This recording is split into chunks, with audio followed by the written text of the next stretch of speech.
Hello everyone, good morning. Welcome to my channel जिसका नाम है माय आदिव्स ब्लॉग। कैसे हैं आप लोग? आई होप आप अच्छे होंगे। देखिए दोस्तों, यहाँ पे ये सुबह सुबह का टाइम है और मेरा बेबी जो है सुबह सुबह आज जल्दी उठ गया था। और यहाँ पे देखिए, मैं उसको ना जब सुबह सुबह वो उठता है ना तो मैं उसको बहुत ज़्यादा प्यार करती हूँ। और जब बच्चे को भी बहुत अच्छा लगता है सुबह सुबह वो हैप्पी से उठता है। और उसके बाद ना दोस्तों क्या हुआ कि बहुत सारा काम था, डस्टिंग करनी थी। और बेबी को मैंने झूले में रखा और फिर मैं अपना काम करने लगी। ये मैं गीले कपड़े से ना मैं डस्टिंग करने लगी। और ये बेड शीट भी मुझे आज चेंज करनी थी। और ये बेड शीट तो देखिए वैसे तो गंदी तो होती नहीं है, ज़्यादा लोग तो है नहीं घर में कि जो उसमें बार बार बिस्तर में बैठें। लेकिन फिर भी मैंने अब जल्दी से ये जो है बेड शीट को चेंज कर दिया है।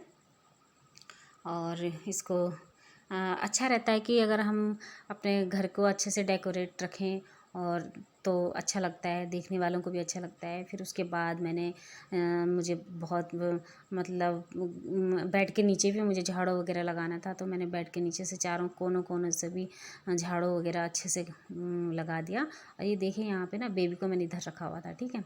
और फिर तकिया के कवर वगैरह भी मैंने चढ़ा दिए। और इस रूम को ना अच्छे से मैंने डेकोरेट करके कर दिया है। और फिर उसके बाद जो है मैं आ गई बाहर पोछा लगाते हुए। सीधा मैं बाहर वाले इधर आ गई बाहर वाले रूम में। लेकिन जो ये पोछा है ना तो वो मैं पता क्या खड़ा खड़े ही मुझे लगाना सही रहता है, क्योंकि बैठ के ना कमर में बहुत ज़्यादा दर्द होती है। तो इसलिए मुझे बस इसी तरीके से मैं पोछा लगाती हूँ। और देखिए काफ़ी सुबह सुबह ना बहुत मेहनत का काम होता है। अब देखिए ये वाला बीच वाला जो रूम है हमारा, बीच वाला रूम देखिए कि कितना बिखर रखा है। देखिए इधर भी सारा कपड़े वगैरह सारे इधर रखे हुए हैं। और इधर से ना मैंने सारे कपड़ों की मैंने तई वगैरह लगाई, जो इतने भी ब्लैंकेट थी सब की तई लगाई। सारा बिस्तर, बच्चे का भी सारा बिस्तर वगैरह सब उठाया। और बिस्तर वगैरह इसको आज सारा धुलाई करनी थी। तो बच्चे का तो मैंने आज ही धो दिया था, लेकिन जो ये बेड शीट वगैरह है ना तो ये मैंने आज नहीं धुला। इनको ना जो जो बड़े बड़े होते हैं ना, जैसे बेड शीट वगैरह, ये इनको मैं मशीन में धोती हूँ। लेकिन मशीन में उस दिन धुलेंगे जिस दिन अब ज़्यादा कपड़े हो जाएंगे, क्योंकि अभी तो मैं रोज़ के रोज़ नहाते हुए अपने कपड़े भी और बेबी के कपड़े भी धो लेती हूँ, तो कपड़े भी ज़्यादा होते नहीं हैं धोने के लिए। लेकिन जो जो मेरे घर में जो बड़े बड़ी चीज़ें होती ना उनको मैं मशीन में धोती हूँ।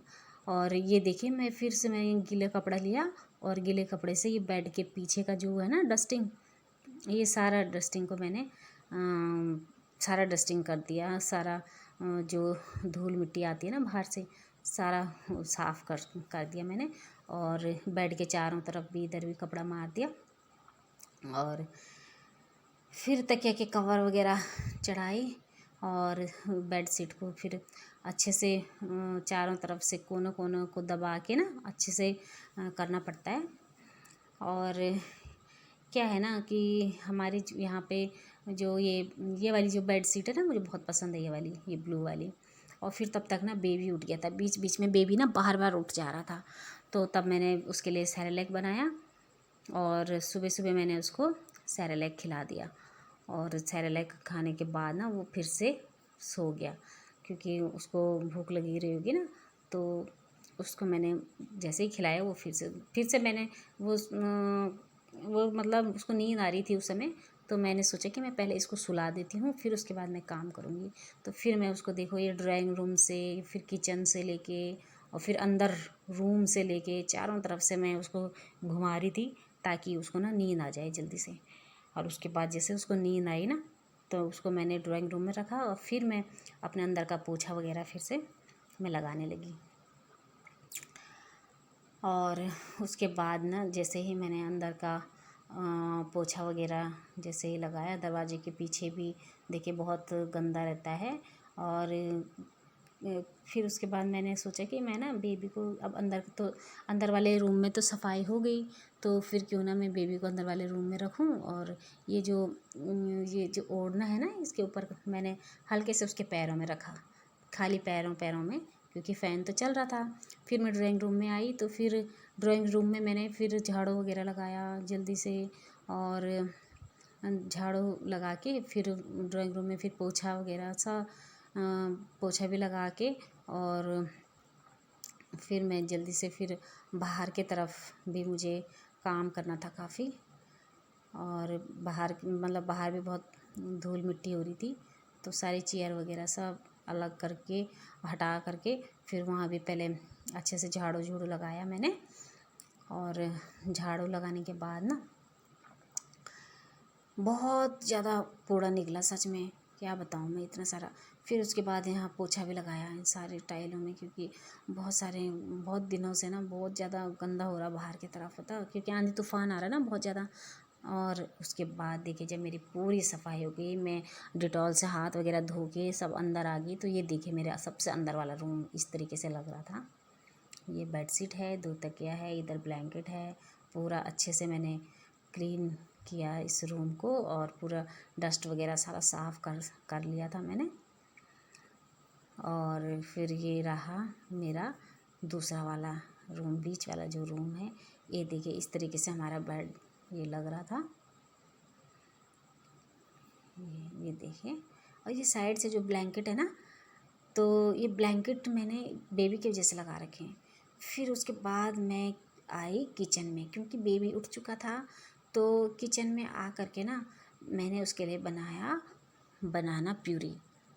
और बनाना ना बेबी को थोड़ा बहुत पसंद आ जाता है, तो बनाना इसलिए उसको पसंद है क्योंकि उसमें उसका थोड़ा सा टेस्ट ना अलग अलग होता है, तो इसलिए मैंने उसके लिए बनाना प्यूरी बनाई यहाँ पे।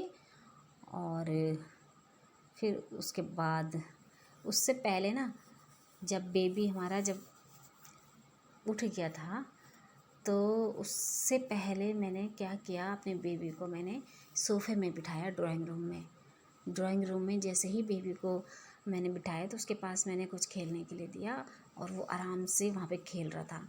तो फिर मैं दोबारा से फिर मैं किचन में आई, फिर मैंने वहाँ पे सोफ़े में ही उसको नहीं छोड़ा, बल्कि मैंने उसको फिर झूले में बिठाया, अपने सामने लेके आई, और इधर फिर मैं मिक्सी वगैरह भी साफ़ किया, और साथ में बर्तन भी। और फिर यहाँ पे मैंने बनाना प्यूरी बनाई, और बनाना प्यूरी बनाने के बाद फिर मैंने उसको खिलाया। फिर मैं उसके मसाज किया, क्योंकि पेट भरा रहता है ना बच्चे का, तो फिर वो मसाज नहाने के समय फिर वो रोता नहीं है, और नहीं तो बहुत मतलब रोते हैं बच्चे ना अगर खाली पेट रहेगा तो फिर मैंने जल्दी से उसकी मसाज की। फिर उसके लिए मैंने यहाँ पे पहले से ही टब में पानी वगैरह सब रखा हुआ था, और फिर मैंने बेबी को टब में नहलाया। और ना पता क्या, हमारा बेबी ऐसा है ना, सच में जब वो नहाने के लिए बहुत खुश हो जाता है। और फिर जैसे मैंने उसको नहला दिया, तो वो ना तुरंत सो गया था, पता है। और सोने के बाद मैंने ये सारा काम यहाँ पे जो फैल जाता है ना, तो ये सारा यहाँ पे भी मैंने पोछा वगैरह लगा दिया था फटाफट। और फिर उसके बाद फिर मैंने पता क्या, मैंने क्या सोचा कि ना अभी बेबी सो रखा है ना, तो इसके नाखून हो रखे थे, पता है, बड़े ना। और ये पता क्या करता है, बेबी खुद को भी नाखून मार देता है, और मेरे मुंह पे भी कभी नाखून मार देता है। तो दोस्तों, दोपहर के 1:30 बज चुकी है, और आदिव ने और मैंने कर लिया है लंच। और आज आदि को भी भूख नहीं थी, मुझे भी भूख नहीं थी, और हमने फिर भी थोड़ा थोड़ा सा खा लिया। आदि ने तो अपनी पूरी खिचड़ी छोड़ दी, 2-3 चम्मच खाया इसने, और बस। और जो खाना मैं खाई थी ना, दाल चावल, वो ना ये सोच रहा था कि ये वाला खाना मुझे मिले, तो उसके लिए ये जिद कर रहा था। तो आज हम दोनों को ही भूख नहीं थी। तो इस भूख से मुझे एक चीज़ याद आई दोस्तों, पता क्या, जब ये 9 मंथ मेरे पेट में था ना, तो उस समय ना सच में मुझे बहुत ज़्यादा भूख लगती थी। तो मैं सोचती थी कि बस मतलब 1-2 घंटे में मैं कुछ ना कुछ खा लिया करती थी। और बनाना और दूध, ये 2 चीज़ें तो मैं हमेशा रेगुलर में लिया करती थी। तो मुझे ना किसी ने बोला कि अगर आप ज़्यादा बनाना खाओगे ना, तो पता क्या, बेबी ना बहुत हेल्दी होगा, और उसको होने में ना बहुत ज़्यादा दिक्कत हो जाएगी। तो फिर मैं डर गई। तो फिर उसके बाद ना मैंने बनाना और दूध लास्ट के मंथ में 7 मंथ से मैंने कम कर दिया था। और सच में जब मेरा बेबी जब हुआ ना, तो ये बाबू ना बहुत ज़्यादा पता वीक था, बहुत ज़्यादा वीक था उस समय। और अभी भी ये वीक है, वीडियो में भले ही आपको थोड़ा सा लगता होगा ये वैसे हेल्दी, लेकिन ये रियल में देखो तो ये वीक है।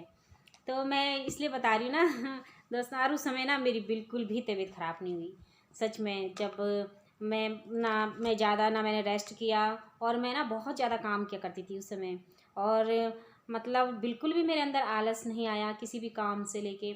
तो जबकि मैं झाड़ू पोछा वगैरह सब मैं खुद करती थी, जबकि ना लास्ट समय में ना मेरी मम्मी भी आ गई थी, और मेरी मम्मी ने मुझे कहा कि ला बेटा मैं करती हूँ, तो क्यों कर रही है, 9 मंथ में भी तू काम कर रही है। लेकिन फिर भी ना मैंने सोचा कि नहीं मम्मी, नहीं मुझे खुद करना है, मतलब काम करने का ना बहुत ज़्यादा मन होता था। और सच में सच बताओ ना दोस्तों, तो मतलब मेरी 2 बेटियां हैं, और उनके टाइम पे मुझे ऐसा लगा कि मैं पूरे 9 मंथ तक मैं बीमार पड़ गई बस। और क्या हुआ पता, ऐसा हुआ कि मतलब उनके टाइम पे ना मैं दीवार पकड़ पकड़ के मैं चलती थी, और मेरा खाने का बिल्कुल मन नहीं, कोई फ्रूट्स मैंने नहीं खाए, कुछ भी खाने का मेरा मन ही नहीं होता था। ऐसा लगता था कि मैं तो हो गई बीमार। और मैं ना ये इसलिए बता रही हूँ ना आप लोग, मतलब ये मेरा बताने का कोई गलत उद्देश्य नहीं है कि बेटियों के टाइम पे ऐसा होता है, बेटे के टाइम पे ऐसा होता है, ऐसा नहीं है। बहुत सारे लोगों का ऐसा मैंने सुना है कि जब बेटा होता है ना तो तब भी मतलब उनको भूख नहीं लगती है, और किसी को बेटियों के टाइम पे जब होती है तो उनको बहुत ज़्यादा भूख लगती है। तो कोई भी आप लोग गलत डिसीजन मत ले लेना, इससे मेरा बोलने का ये मतलब नहीं है। मुझे लड़का लड़की में मुझे कभी कोई भेदभाव नहीं हुआ। और आपको तो पता ही है ना इस समय बेटियां कितनी आगे बढ़ चुकी हैं ना समाज में, देखिए पूरी दुनिया में बहुत आगे बढ़ चुकी बेटियां। और आपको बताइए स्पेस पे भी बेटियां जा चुकी हैं, और बेटियां आर्मी में तक जा चुकी हैं। ओ नहीं बेटा, नहीं नहीं नहीं नहीं नहीं, no no no no no no. तो ना इसलिए मैं भूख से मुझे याद आई थी कि मुझे उस समय बहुत भूख लगती थी, जो मुझे अब महसूस नहीं होती है। तो ये बात है। चलो फिर अब हमारा आदि का तो लंच हो गया, और अब ये इसको फीडिंग कराऊंगी, और फिर ये सो जाएगा। ओके, फिर हम रेस्ट करते हैं, मिलते हैं फिर शाम को। दोस्तों शाम के 6 बजे हैं, और हमारा आदि उठ गया है सो के, और ये इसके लिए एप्पल प्यूरी बन के हो गई है रेडी, और अब वो एप्पल प्यूरी खाएगा। चलिए फिर दोस्तों मिलते हैं थोड़ी देर के बाद।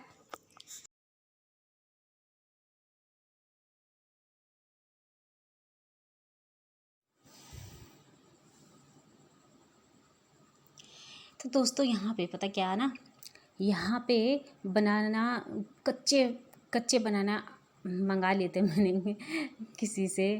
तो वो जो है उनको पता नहीं था ना, एक बेटा है तो उससे मंगाए थे मैंने। तो पता नहीं था कब बनाना कैसे लेके आने हैं। मैंने बेबी के लिए मंगाए थे, लेकिन वो आ गए कच्चे बनाना। तो मुझे लगा फिर मैंने फिर फ़ोन करके बेबी के लिए अच्छे वाले बनाना मंगा दिए थे, लेकिन ये बनाना ना फिर वेस्ट हो जाते हैं ना। अगर मैंने फिर सोचा कि मैं इसकी ना सब्ज़ी बना दूँ, तो बनाना में मैंने मसाला मिला के फिर मैंने ये यहाँ तेल बॉईल कर लिया था, और फिर उन जो जिसमें मैंने हल्दी मिर्च और नमक और गरम मसाला और धनिया पाउडर ये सब उसमें मिक्स कर लिया था। जब मैंने बनाना काट लिया था तो तब मैंने इसमें फिर उनको फ्राई किया। ठीक है, पहले फ्राई किया, और जैसे ही मेरे जो ये बनाना है ना जैसे फ्राई हो जाएंगे, ये देखिए फिर मैं उनको ऐसे कच्छी से ना ऐसे घुमाने लगी। और ज़्यादा हम इनको फ्राई नहीं करेंगे ना, मतलब हल्का हल्का सा हम लोग इनको फ्राई करेंगे, क्योंकि ज़्यादा फ्राई भी हो जाएगा तो ऐसा लगेगा कि हमारा जो बनाना है वो जल रहे हैं ना। तो इसलिए हमें ज़्यादा गोल्डन ब्राउन से भी थोड़ा मतलब गोल्डन ब्राउन भी नहीं करना है, उसे भी थोड़ा सा हमें सही करना है, मतलब ठीक है। तो ये हमारे जो हैं बनाना मैं निकाल रही हूँ उसमें से, तेल से मैं अलग कर रही हूँ बनाना। जो ये हैं जो बनाना मैंने काट के उसमें डाला था, उनको मुझे तेल से अलग करना है सबसे पहले।